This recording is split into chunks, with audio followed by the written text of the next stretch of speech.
parlait de la notion de confiance avant, la notion de courage. Et tu as dit un mot duquel on avait envie de parler, tu vois, c'est la notion de scam, la notion d'arnaque. Euh, Avec Internet, mais pas que avec Internet, tu vois, mais ça s'est quand même multiplié, ou bien il y a mille et une façons maintenant aujourd'hui de se faire scammer, tu vois. Même si ça commence quand même à devenir de plus en plus difficile, de plus en plus transparent, mais il y aura toujours des scams. Le plus courant étant, tu vois, le vieux email de phishing, tu vois. Moi, Hmm. mes parents, ils en reçoivent à balle, tu vois, toutes les semaines, ils Ouais, c'est le plus reçoivent courant, ça. des emails, tu vois, de leur télécom, de Ouais. leur assurance, tu vois, qui leur demandent de mettre leur CB, tu Ouais. vois. Et chaque jour, il y a des gens qui se font attraper par ce type de scam. Comment, dans le contexte actuel, on peut encore avoir confiance, que ce soit dans des coachs, que ce soit dans des entrepreneurs, que ce soit dans des conseils financiers, que ce soit sur des produits crypto. Enfin voilà, comment est-ce qu'on peut gagner en confiance, gagner en courage, de se dire, bon bah ok, effectivement il y a beaucoup de scams, effectivement il y a beaucoup d'arnaques sur le marché, et ça fait peur parce que personne n'a envie de se faire arnaquer. Euh, mais comment est-ce qu'on peut quand même y aller, avoir cette confiance et gagner en courage, tu vois, pour le faire? Déjà, si tu veux fuir les arnaques, c'est pas la bonne solution. C'est-à-dire que quelqu'un qui passe à l'action par définition euh, passera par des épreuves qu'il assimilera à une arnaque ou non, mais forcément passera forcément par des situations qui vont l'amener à ne pas être satisfait. Après, reprenons, déjà, clarifions là ce que c'est une arnaque, ce que c'est un scam. Une arnaque, c'est t'achètes un produit auprès d'une personne qui te promet quelque chose, un résultat, mais qui ne délivre pas. Pour moi, c'est ça. Euh, Comment faire? Si on parle, je sais pas moi, dans le coaching par exemple, euh, dans l'industrie du service, bah, c'est déjà quand tu t'apprêtes à acheter, je sais pas moi, un service, renseigne-toi un minimum sur ce service-là. Tu vas t'acheter jamais quelque chose à l'aveugle.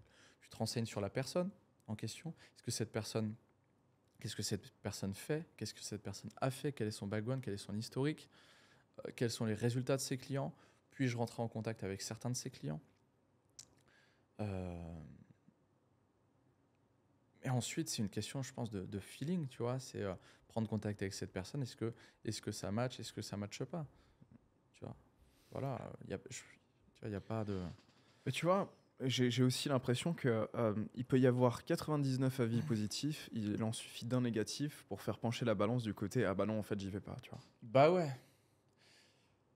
Ouais, mais je vais te dire, je pense pas. Tu vois, moi qui ai eu, il y a à mes débuts, quand j'ai commencé à faire de la publicité en ligne, tu vois, beaucoup euh, d'articles, des gens qui ont écrit des choses diffamatoires sur moi, etc. Je pensais que ça allait me porter préjudice. Vraiment, au début, je pensais que ça allait être la fin du monde, que mon chiffre d'affaires allait chuter, que c'était fini. Or, je me rends compte que ça a été un outil de filtrage incroyable pour mes clients. Je m'explique. Déjà, ça a eu un impact insignifiant par rapport à ce que je pensais. Tu vois, on parlait de le fait de s'accorder une trop grosse importance. Clairement, c'est-à-dire que lorsque j'avais des personnes qui prenaient rendez-vous avec mon équipe pour se faire accompagner par nous, les personnes qui disent ouais, mais euh, expliquez-moi parce que moi j'ai vu tel truc sur vous, etc. Je suis Mm. pas sûr. Bah, ces gens-là sont pas devenus nos clients. Par contre, il y a des gens qui sont arrivés, qui étaient au téléphone avec l'équipe et qui ont dit bon, bah, je sais qui vous êtes, je me suis renseigné sur vos vidéos, j'ai vu quelques articles sur vous, mais j'ai confiance en vous. Si vous avez des articles, des trucs diffamants sur vous, c'est que quelque part vous devez avoir du succès, vous devez être clivant. Et donc en fait, moi j'aime les gens qui polarisent, j'aime les gens qui ont une certaine visibilité, parce qu'il n'y a que les gens qui ne font rien qui ne sont pas critiqués. Et donc forcément, systématiquement, les gens qui nous abordaient avec cet angle-là sont devenus nos meilleurs clients et sont les personnes qui ont eu le plus de résultats parce qu'ils ont été les plus engagés. Tu vois.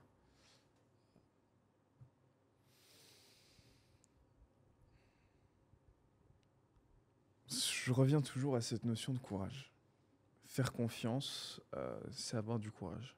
Euh, Maintenant, il y a quand même ce qu'on appelle des red flags, des drapeaux rouges qui sont importants d'avoir à l'esprit, tu vois. Et parfois, et c'est le lot un petit peu, j'ai envie de dire, de tous les arnaqueurs, c'est qu'on va masquer les red flags, masquer les drapeaux rouges avec de l'or, tu vois. avec de la promesse, avec du rêve, avec tu vois, une certaine attente, avec une vision, tu vois. Hmm. Et souvent, j'ai l'impression que plus on matraque dans la tête de quelqu'un que c'est bien, plus cette personne finit par y croire. Tu vois. Alors que les meilleurs produits, souvent, ne disent même pas qu'ils sont bons, tu vois. Ce qui marche vraiment bien, tu vois, par exemple, on va donner un truc à la con, mais tu vois, Rode, par exemple, Hmm. qui est une marque qui fait du matériel audiovisuel, bah, ils n'ont pas besoin de dire qu'ils sont bons pour que ce soit vraiment le cas, tu vois. Hmm. Alors que peut-être que ceux qui ont du matos d'un peu moins qualité, les manufacturiers qui font des choses un peu moins bonnes, vont tendance à surenchérir avec tu vois, du bon marketing, avec des bons mots, avec du bon copywriting, avec un beau design, tu vois, pour essayer de cacher la merde au chat, tu vois, comme on Ouais. le dit, qu'on le dit de cette façon, tu vois. Ouais, c'est sûr que de toute façon, ce que disent ce que disent les gens de toi est infiniment bien plus puissant que ce que tu proclames toi-même, hein. Marketingment parlant, c'est bien connu, hein, c'est sûr. Ouais. Mais tu vois, on est dans une ère où finalement, tu vois, on peut faker, on va donner un exemple tout bête sur les résultats clients, tu vois. On peut faker tout et n'importe quoi globalement. On peut faire des faux témoignages, on peut acheter des témoignages, Hmm. on peut faire du montage pour marquer, tu vois, sur un dashboard qui a plus d'argent qu'est-ce qui a été réellement créé. C'est que finalement, bah, à l'ère dans laquelle aujourd'hui, on doit quand même faire confiance à ce que les gens disent parce qu'on ne peut pas vérifier ce que les gens font, tu vois. Hmm. Il y a une certaine opacité sur ce qui est fait, sur la qualité des actions, sur la réalité même des choses qu'il y a derrière l'écran, tu vois. Et finalement, c'est que à partir du moment où tu passes la CB, c'est que à partir du moment où tu fais le pas d'acheter, que là, tu te rends compte de ce qu'est la réalité, tu vois. Hmm. Mais avant ça, bah, tu es un peu contraint finalement de faire confiance à ce qui est dit plus qu'à ce qui est fait, parce qu'on n'a pas la visibilité sur ce qui est fait le plus souvent des cas, tu vois. Donc, comment est-ce qu'on fait concrètement pour démêler les joueurs de flûte, Bah, simple, tu vois. comme j'ai dit, tu rentres en contact, tu fais en sorte d'entrer en contact avec des clients. Point, tu vois. Il y a pas mieux qu'un client pour te décrire son expérience. Ouais. Mais après, tu vois, il y a l'expérience client, et ça, je pense que c'est aussi quelque chose à garder en tête, tu vois.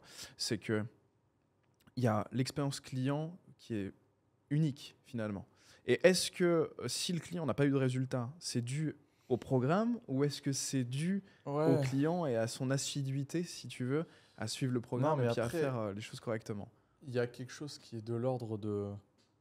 Je dis aussi du feeling, tu vois. Si on parle de choisir un coach, un mentor dans l'investissement, un mentor en dev perso, ou un mentor en, je sais pas, en prestation de service, enfin, je sais pas, peu importe, tu veux devenir community manager, un coach, quoi. Bah, tu vas non seulement regarder ses résultats clients, son marketing, ce qui fait sens pour toi, si possible, rentrer en contact avec lui, ou alors de consommer son contenu gratuit, tu vois, et voir si ça match ou si ça match pas. Tu peux pas, le risque zéro n'existe pas. Au bout d'un moment, il faut se lancer. Mais voilà, tu peux mettre quand même maximiser les balles dans ton camp en t'assurant que tous ces critères soient au minimum respectés. Ok. Donc ça, c'est à petite échelle. Après, on voit FTX, Terra, tu vois. Même certaines sociétés bancaires, là, on a vu sur le milieu bancaire, il y a Pareil, eu des la choses. diversification. Ouais. C'est, et, la, di- c'est- et le problème, notamment avec les cryptos, les jeunes, les early crypto investors, c'est que on a vu beaucoup de gens avec l'industrie de la crypto qui sont devenus très riches très rapidement, mais sans forcément avoir un niveau d'éducation avancé. Ce qui fait que tu as vu des mecs qui ont fait des millions avec les NFT ou en investissant sur des tokens, des shitcoins, des machins, et qui ont foutu ça sur Luna ou encore Protocol à 10%, 20% par an. Mais à quel moment une personne qui a gagné ces millions en 5 à 10 ans de dur travail va faire ce genre de choses, tu vois? C'est impensable. Mm. Parce que tout investisseur qui a gagné son argent durement, qui a pris le temps de s'éduquer, j'aime bien dire que le mindset doit évoluer proportionnellement au compte bancaire. C'est ce qui t'assure d'avoir une richesse et une pérennité dans tes finances. Bah, t'évites de faire ce genre de conneries. Et dans la crypto, étant donné que c'est encore un marché qui est jeune, la diversification est d'autant plus importante. La diversification au sein même de cette industrie. Avoir déjà la majorité de tes cryptos si tu hold sur un cold wallet, sur une ledger, une autre partie peut-être si tu trades plus court terme sur un exchange, il n'y a pas 10 000 exchanges. Prenez Binance, tu vois. Si demain, il y a encore une crise d'exchange, je pense que Binance sera le dernier exchange à tomber. Je prends le pari. Euh, et, euh, et ensuite, si vous avez une enveloppe gambling, et ben là, vous pouvez aller sur des échangeurs un peu décentralisés, des machins. Mais tu vois, tout est une question de proportion. C'est pour ça que, notamment dans les finances, il est super important de s'éduquer avant d'engager des sommes importantes. Mais tu vois, moi, de mon côté, je peux comprendre les personnes qui ont peut-être peur de se lancer, de Ouais, faire le pas, parce qu'elles entendent toutes ces choses-là. Et alors, en plus, les médias, et on en parlait au tout début, tu vois, font un magnifique travail de ne montrer que cet aspect-là, tu vois, ou bien de surexposer cet aspect d'arnaque. Dès le moment où il y a un problème dans la crypto-monnaie, bah, tu peux être sûr et certain que tout le monde va être au courant, si tu veux, mais que dès le moment où il y a un énorme pump ou bien quelque chose de c'est un positif peu qui se plus passe, masqué. Ouais. voilà, ça va prendre plus de temps et souvent le négatif est d'autant plus partagé que le positif. Mais bon, ça c'est à titre général. Mais je peux comprendre ces personnes qui se disent que finalement elles n'ont pas trop envie de se lancer parce que déjà elles n'ont pas les connaissances et que ça prend du temps d'acquérir les connaissances, de faire sa due diligence, de faire ses propres recherches. Ouais, mais l'ignorance coûte encore plus cher. Parce qu'à ce moment-là, tu Ouais. fais rien de ta vie, tu vois. Si au bout d'un moment, tu veux pas prendre si tu veux prendre le moindre risque et minimiser à chaque fois les risques dans ta vie, bah, tu n'auras aucun résultat, quoi. Alex Hormozy disait une phrase très juste, si tu gagnes 50 000 balles par an, ça te coûte 950 000 euros par an de ne pas gagner 1 million par an. Ah ouais. Donc, tu vois, l'ignorance de ne pas savoir faire 1 million par an, ça te coûte 950 000 euros par an. Ouais, c'est clair. Donc, Ouais, effectivement. hors Momo, il est pas mal.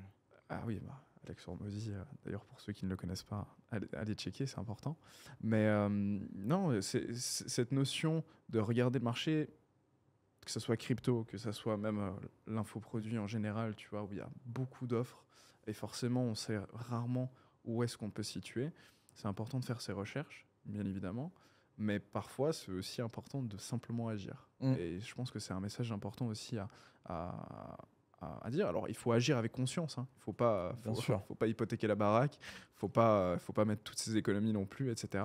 Mais ça vaut la peine de mettre un billet, si on peut se le permettre, bien évidemment, mais de mettre un billet, de voir ce qui se passe et de se dire, bon, bah, finalement, je n'ai pas d'attente sur un résultat positif, mais je pars du principe quand même que j'ai pas envie que ce soit un résultat négatif. Parce que si c'est un Oui, résultat forcément. négatif et que j'ai une attente vis-à-vis du fait que ce soit un résultat Mm. négatif, bah, autant ne pas le faire. Ah Et ouais. plusieurs personnes se disent, bon, bah, si ça peut être négatif, alors je ne fais pas. C'est pas, je pense, la meilleure façon d'aborder la chose. Mais par contre, se dire aussi, c'est pas parce que je vais mettre un billet que forcément ça va tu Ouais. vois, rester dans une zone de mesure et de tenter. De tenter parce que finalement, dans l'action, et on en parlait dans le dernier podcast, dans l'action, on apprend beaucoup plus que simplement lire des bouquins. Je peux lire tout ce que je veux dans la crypto, mais finalement, si j'en achète une et que je commence à faire le con avec, bah, je vais Forcément. beaucoup plus apprendre. Bah ouais, t'apprends beaucoup Ouais. plus dans l'action que la pratique est beaucoup plus instructive Exact. que la théorie, c'est sûr. Ah ouais. C'est vrai qu'un point commun qu'on a vu avec tous les invités que tu as eus, c'est quand même que ce sont des gens qui ont investi massivement en eux et qui ont fait immanquablement des erreurs, tu vois. Qui ont perdu de l'argent à un moment donné, tu vois, en faisant confiance pas forcément aux meilleures personnes, ou bien en ayant payé quelque chose trop cher par rapport à la valeur qu'ils auraient pu en recevoir, tu vois. Mm. Ça arrive très souvent, des choses qui sont surévaluées, mais ça, c'est dans le lot de tous les marchés, tu vois, de trop payer quelque chose qui finalement n'avait pas tant de valeur que ça. Mais ça fait partie du jeu. Et moi, ce que j'ai toujours remarqué chez les gens qui, en tout cas financièrement, si on parle que du point de vue financier, ont réussi, bah souvent, ce sont ceux qui se sont fait le plus baiser dans l'histoire. Tu vois. Ils se sont immanquablement fait baiser à un moment, mais parce qu'ils se sont fait baiser, bah, bizarrement, ils ont eu également un upside qui est beaucoup plus grand. Tu vois.